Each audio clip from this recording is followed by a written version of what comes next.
Francisco, né, que está se recuperando aqui de uma pneumonia. A gente já vê aqui na tela a Flávia Loss, que é professora de Relações Internacionais. Tudo bom, professora? Bem-vinda. Boa tarde.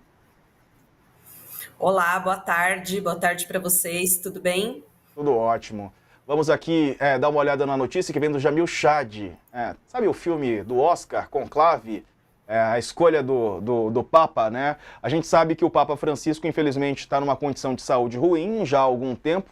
Aliás, até hoje foi divulgado um boletim, diz que ele está sem febre, está em condição estável, quer dizer, permanece na mesma circunstância que ele está internado já há algum tempo.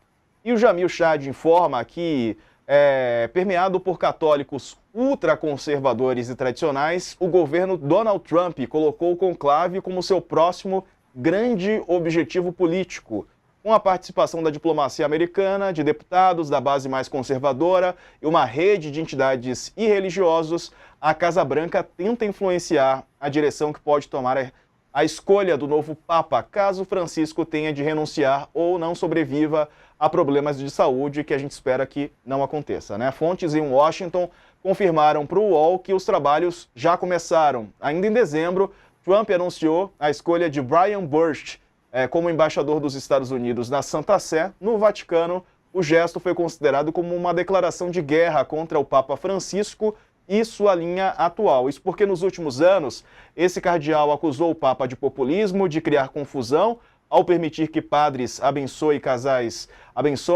do mesmo sexo e flexibilizar na doutrina. Ele ainda tem sido um crítico da decisão de Francisco de destituir líderes católicos conservadores de seus cargos, entre eles o arcebispo Carlo Maria Vigano, excomungado. Um sentimento de indignação ainda tomou conta dos mais radicais quando o Papa afastou o bispo Joseph Strickland de sua diocese no Texas, ou a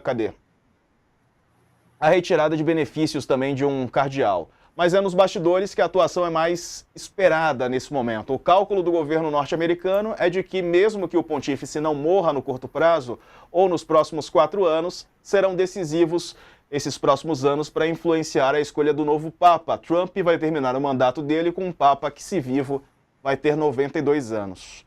Professora, qual que é a importância, né, para os Estados Unidos, enfim, de ter um cardeal mais alinhado politicamente com o presidente Trump? Olha, esse assunto é bem interessante, até por conta do filme, né? Então ficou famosa até a frase, a palavra conclave. É bem interessante isso, porque a Igreja Católica sempre teve uma grande participação política no mundo, né, ao longo de sua história, mas ainda hoje é assim.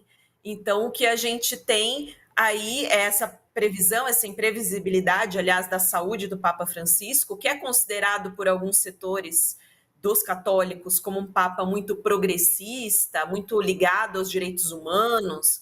Ele é considerado mais moderno junto a essas pautas, e você tem outros setores do catolicismo que é mais conservador, é mais alinhado a várias pautas que o presidente Trump defende, a sua agenda ideológica lá nos Estados Unidos. E por que isso é interessante para o Trump? Que ele tem um Papa mais alinhado com as suas pautas, com a sua agenda ideológica, porque cerca de 20% da população dos Estados Unidos é católica, sem contar na comunidade latina, também latino-americana, que é na maioria católica. Então, isso representa votos, isso representa uma estratégia importante para a política doméstica dos Estados Unidos.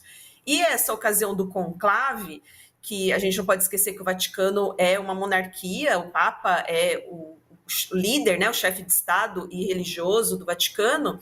O conclave é uma ocasião muito importante, porque caso aconteça por indisponibilidade ou esse problema de saúde do Papa Francisco, acaba sendo uma oportunidade de você colocar um líder que também é político, alinhado à sua própria agenda, que vai fortalecer aí a sua pauta doméstica. A palavra conclave é bem interessante porque vem de reunião fechada-chave, né? Então, esse processo se dá sem transparência, com muita política ocorrendo por trás dos bastidores, e aí a gente está vendo Donald Trump, então, tentando influenciar esse processo de olho, provavelmente, nos votos dos católicos e também para fortalecer essa agenda mais conservadora, como, por exemplo, o anti-aborto, que é muito forte para Donald Trump desde o seu primeiro mandato e, pelo que tudo indica, será também nesse segundo a julgar pelo projeto 2025, que aí é uma agenda que não foi um programa de governo, mas foi elaborada ali por think tanks ou por alguns centros de pesquisa mais conservadores, que colocaram algumas metas para ser acompanhadas e conquistadas ao longo desse segundo mandato. E você, Isabela, como é que vê essa movimentação do Trump? Como a professora Flávia apontou, o Vaticano ele é um ator muito importante do ponto de vista político e nas últimas 2 décadas, vale a gente lembrar que o Vaticano exerceu muita pressão nas conferências da ONU relacionadas à saúde reprodutiva, a questões de gênero. Então, uma das questões sensíveis, são muitas, né? Mas uma das questões sensíveis está relacionada à saúde reprodutiva, né? A direitos reprodutivos. E aí, como a professora Flávia falou, principalmente na questão sobre aborto. E o Vaticano, ele de fato, a gente tem trabalhos acadêmicos que mostram isso, né, que vão analisar essas conferências, mostram como o Vaticano tem uma incidência muito forte do ponto de vista desses acordos globais, né, que acabam orientando diferentes nações. Então, muito do que está em jogo tem a ver com uma expansão da extrema-direita, né, de uma espécie de acordo global, né, de rede global da extrema-direita, mas também tem muito a ver com ações, né, e um tipo de política que venha do Vaticano que possa barrar, né, direitos reprodutivos e o debate principalmente em torno de direitos reprodutivos de maneira mais ampla, mas em relação principalmente ao aborto.